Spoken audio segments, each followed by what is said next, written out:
জরিমানা তাহলে মওকুফ পাবে কারা? দেখবেন যে কিছু কিছু জায়গায় অনেক লোক জরিমানা মওকুফের সুবিধা পাইতেছে, আবার কিছু কিছু জায়গায় পাইতেছে না। ঠিক আছে, সেটার মূল কারণটাই হলো এটা যে এখন আপনারা অনেকেই যখন শুনেন যে হ্যাঁ ওমানের ভিসা খুলতে যাচ্ছে, তখন কিন্তু বাঙালিরা এখানে ওমানে যারা আছে তারাও মনে করেন যে এক প্রকারে পাগল হয়ে যায়, আর দেশে যারা আছে ওমানের ভিসা খোলার জন্য অপেক্ষায় যারা আছে তারাও কিন্তু এক প্রকার পাগল হয়ে যায়। কেন বললাম কথাটা? আজকের এই ভিডিওতে আমি দুইটা বিষয় নিয়ে কথা বলার চেষ্টা করব। একটা হচ্ছে আপনার জরিমানা মওকুফের যে বিষয়টা সেটা পুরোপুরি ক্লিয়ার করার চেষ্টা করব।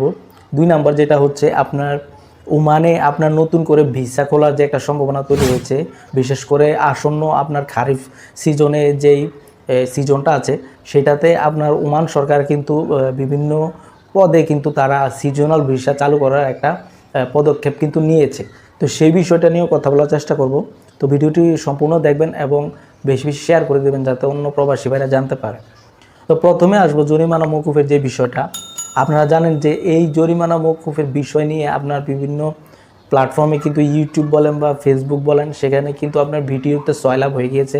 এখন আপনারা বিভ্রান্ত আছেন যে সঠিক খবর কোনটা, বা আসলে কি জরিমানা মওকুফ করবে কি না না এখনও পর্যন্ত সেটা পেন্ডিংয়ে আছে, সেটা কিন্তু আপনারা জানতে চাইতেছেন এবং বিভিন্ন জায়গায় কিন্তু আপনারা মেসেজ করতেছেন যে ভাই এটা হচ্ছে না, এভাবে কীভাবে কি করব।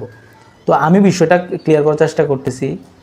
একজন আরবাফের যদি 2টা কোম্পানি থাকে, সাপোজ আপনারা একটা উদাহরণস্বরূপ ধরে নিন যে একজন কফিলের 2টা কোম্পানি।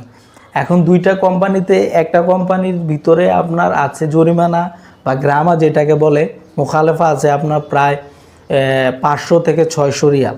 ঠিক আছে, আর আরেকটাতে আপনার জরিমানা নাই, সেটা রানিং আছে তার লাইসেন্স। ঠিক আছে, এখন এই 2টা কোম্পানিতে যেটা জরিমানা আছে সেটার যে লোকগুলো আছে সেই লোকগুলো আপনার ধরেন যে হয়তো জরিমানা আছে, তাদেরকে বেতন দিতেছে না। ঠিক আছে, বিভিন্ন সমস্যা থাকতে পারে। আপনারা যেহেতু ওমানে আছেন আপনারা কিন্তু জানবেন বিষয়গুলো, যে একটা লাইসেন্সের উপর যদি জরিমানা থাকে তখন কিন্তু ওই লাইসেন্সটা বিকল হয়ে পড়ে, এবং ওই লাইসেন্সের আওতা যদি কোনো লোক থাকে, ঠিক আছে, তাদেরও বিভিন্ন কাগজপত্রের সমস্যা হয়ে যায়, কাগজপত্র করা যায় না। সেই সুবাদে কিন্তু আপনারা এই বিষয়টাও খেয়াল রাখবেন। সেটা হলো যে আপনার কফিলের যদি কোম্পানিতে কোনো জটিলতা থাকে, কোনো জরিমানা বিষয়ক বা কোনো গ্রামা বিষয়ক যদি কোনো জটিলতা থাকে, সেই ক্ষেত্রে কিন্তু আপনার জরিমানাটা কিন্তু মওকুফ হবে না, সেটা কিন্তু সিস্টেমে আপনারটা আসবে না। ওই যে আপনার কোম্পানির জরিমানা আছে বা আপনার কোম্পানির লাইসেন্স বিকল হয়ে আছে, যার কারণে আপনি জরিমানার সুবিধাটা থেকে বঞ্চিত। তারপরে জরিমানা তাহলে মওকুফ পাবে কারা? দেখবেন যে কিছু কিছু জায়গায় অনেক লোক জরিমানা মওকুফের সুবিধা পাইতেছে, আবার কিছু কিছু জায়গায় পাইতেছে না। ঠিক আছে, সেটার মূল কারণটাই হলো এটা যে লাইসেন্স বা কোম্পানির উপরে জরিমানা আছে, বা ওই লাইসেন্সটা বিকল হয়ে গেছে, ওমানি বা কফিল এটাকে রানিং করতেছে না। আর যারা মনে করেন যে জরিমানা মওকুফের সুবিধাটা পাইতেছে তাদের কোম্পানির ভিতরে কোনো প্রকার সমস্যা নেই, একবার আপ টু ডেট ক্লিয়ার, যার কারণে কিন্তু ওই প্রবাসী ভাইটা কিন্তু জরিমানা মওকুফের সুবিধাটা পাইতেছে। তাহলে আপনারা কিন্তু এই বিষয়টা ক্লিয়ার হয়ে গেলেন। এরপরও যদি আপনারা না বোঝেন তাহলে আমাকে অবশ্যই কমেন্ট করবেন, আমি আপনাদেরকে বোঝানোর চেষ্টা করব। পরবর্তী আপনাদের মেসেজের প্রেক্ষিতে আমি আরেকটা ভিডিও তৈরি করে আপনাদেরকে জানিয়ে দেব। ঠিক আছে, তাহলে জরিমানা মওকুফের বিষয়টা আপনারা বুঝে নিলেন। দ্বিতীয়ত আসেন যে ওমানের ভিসা। এখন আপনারা অনেকেই যখন শুনেন যে হ্যাঁ ওমানের ভিসা খুলতে যাচ্ছে, তখন কিন্তু বাঙালিরা এখানে ওমানে যারা আছে তারাও মনে করেন যে এক প্রকারে পাগল হয়ে যায়, আর দেশে যারা আছে ওমানের ভিসা খোলার জন্য অপেক্ষায় যারা আছে তারাও কিন্তু এক প্রকার পাগল হয়ে যায়। কেন বললাম কথাটা? সেটা হলো যে গত 9 তারিখ কি 10 তারিখে কিন্তু আপনার ওমান অবজারভার বা টাইমস অফ ওমান থেকে কিন্তু একটা নিউজ পাবলিশ করা হয়।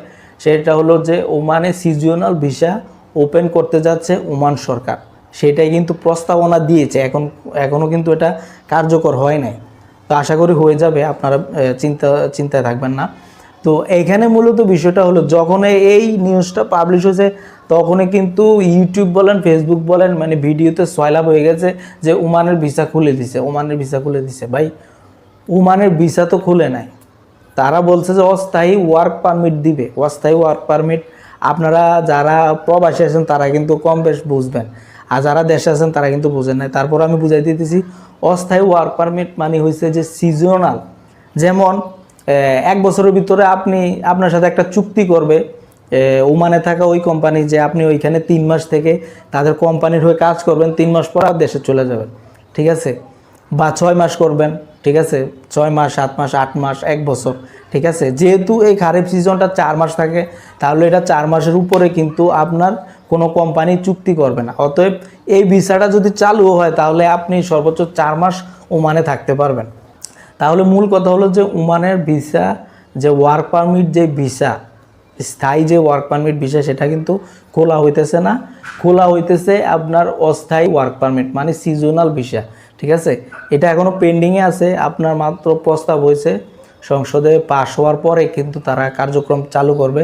অবশ্যই আমার এই চ্যানেলের মাধ্যমে আমি আপনাদেরকে জানিয়ে দেব যে কোন সময় থেকে এটা চালু হয়েছে বা কারা কারা আসতে পারবেন, কারা কারা আসতে পারবেন না, ঠিক আছে? এটাও জানিয়ে দেওয়ার চেষ্টা করবো। এরপরও আপনারা যদি আরও বিভিন্ন তথ্য জানতে চান, ঠিক আছে, এই অস্থায়ী ওয়ার্ক পারমিট বিষয় নিয়ে যদি আরও অনেক কিছু বিস্তারিত জানতে চান, অবশ্যই আমাকে কমেন্ট করবেন। আমি তো সঠিক তথ্য কোথায় পাবেন এটা কিন্তু আপনারা নিজেরা মাথায় পর্যালোচনা করলে কিন্তু বুঝতে পারবেন। তো আজকের ভিডিও এখানেই শেষ করছি। সবাই ভালো থাকবেন, সুস্থ থাকবেন। আল্লাহ হাফেজ।